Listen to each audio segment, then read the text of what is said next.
Alleluia, Alleluia. Jesus Christ, you are the faithful witness, the firstborn of the dead. You have loved us and freed us from our sins by your blood. Alleluia, Alleluia.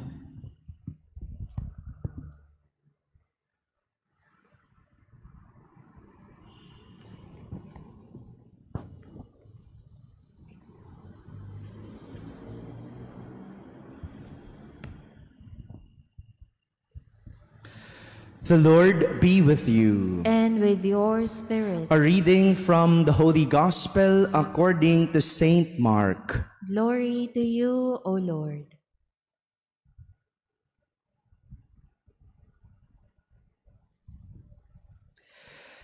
Jesus began to speak to the chief priests, the scribes, and the elders in parables.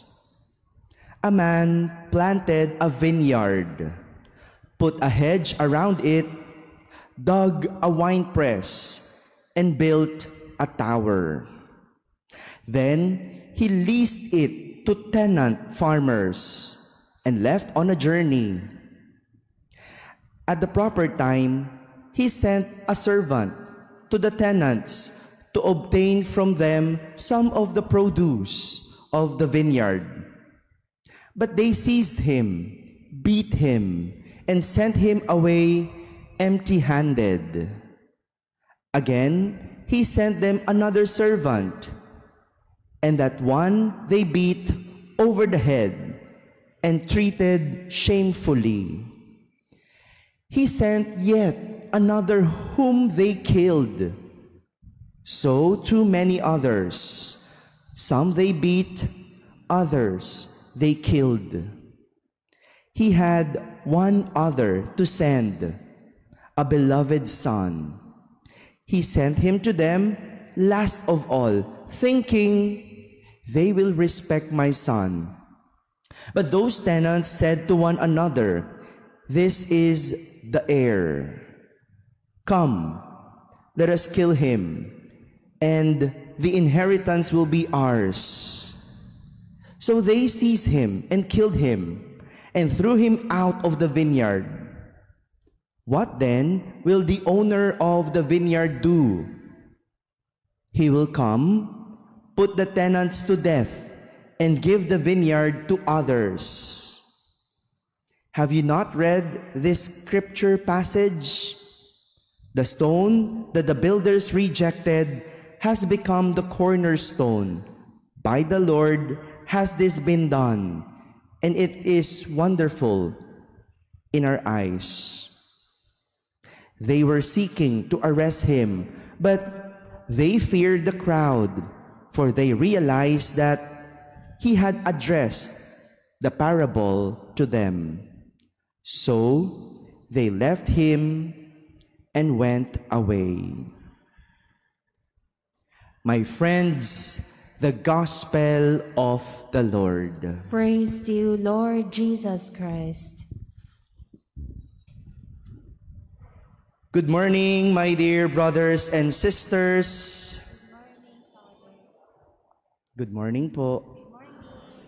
Yan, nagising na uli sila. It's clear that we heard in our parable today, we heard the parable of the vineyard, talinhaga ng ubasan. And it's clear that we heard in the parable that there is an owner of the land. And there are tenants. Owner, tenants. We know the definition of the two. We know the difference between the two. Tama po ba? Ang may-ari, siya ang may-ari. Ang tenant o ang umuupa, siya ang may-ari.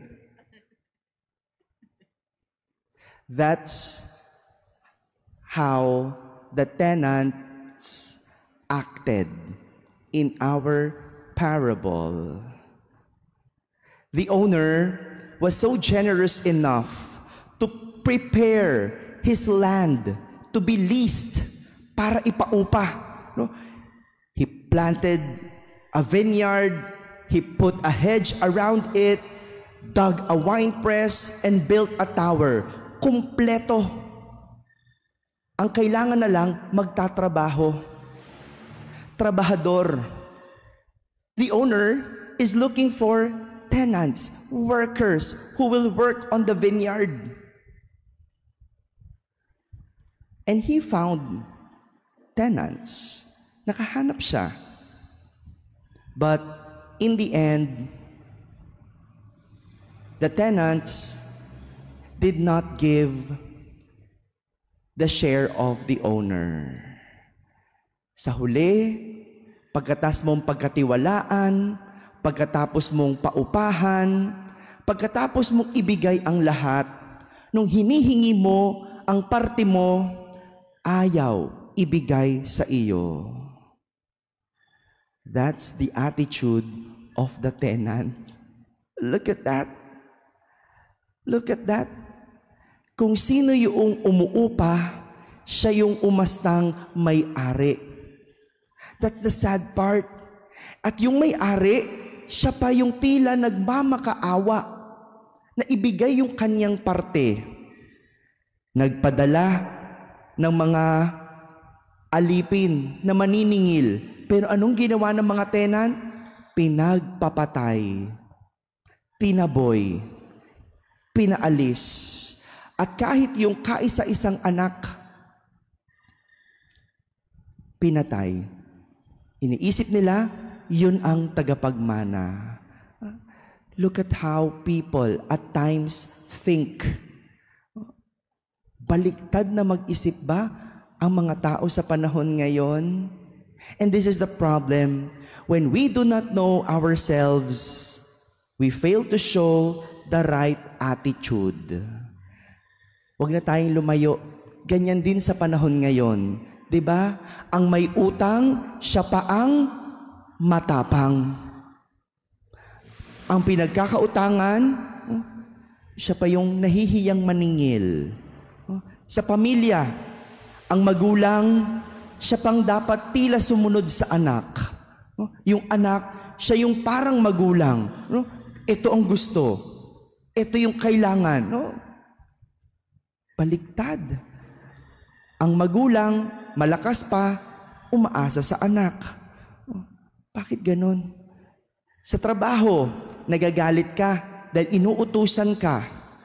Pero, ikaw ba ang boss? Ikaw ba ang may-ari? Hindi ba sekretarya ka? Minsan, tignan muna natin. Sino ba ako? So that we could act well. We could show our attitude correctly. Sa simbahan, ang taong simbahan, siya yung nasusunod. Hindi ba? Ang taong simbahan, lingkod. Kahit din naman sa ating gobyerno, yung sinatawag nating mga lingkod, sila yung nasusunod. Sila yung una pang sumusuway sa batas. And at times, this is also our attitude towards God. Nasabi ko na to, no? Yung parang Diyos ang pinasusunod natin, kaya sa huli, tayo ang nagiging Diyos. In our prayer, we tell God what we want. And if we don't receive what we want, as if we have the right to get angry. Ang tanong, sino bang Diyos? Ikaw o siya?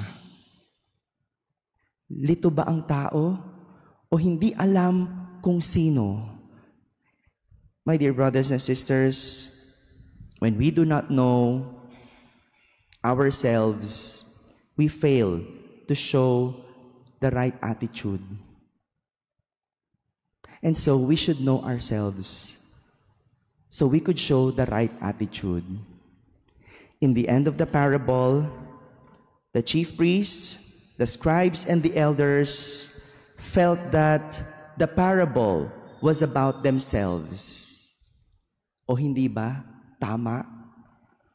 Si Jesus, siya ang Diyos. Pero sa huli, siyang pinatay, siyang pinahirapan, siyang inalipin, siya pa ang dapat mag-alay ng sarili. And those who are chief priests, scribes, and elders, who are so-called servants of the church, sila pa ang mas nasunod kesa sa Diyos. It's good to reflect on our own personality, personhood. Do we know ourselves? If we know ourselves, we could show the right and proper attitude. The ability to know ourselves is our capability, but our ability to show who we are is our attitude. Amen.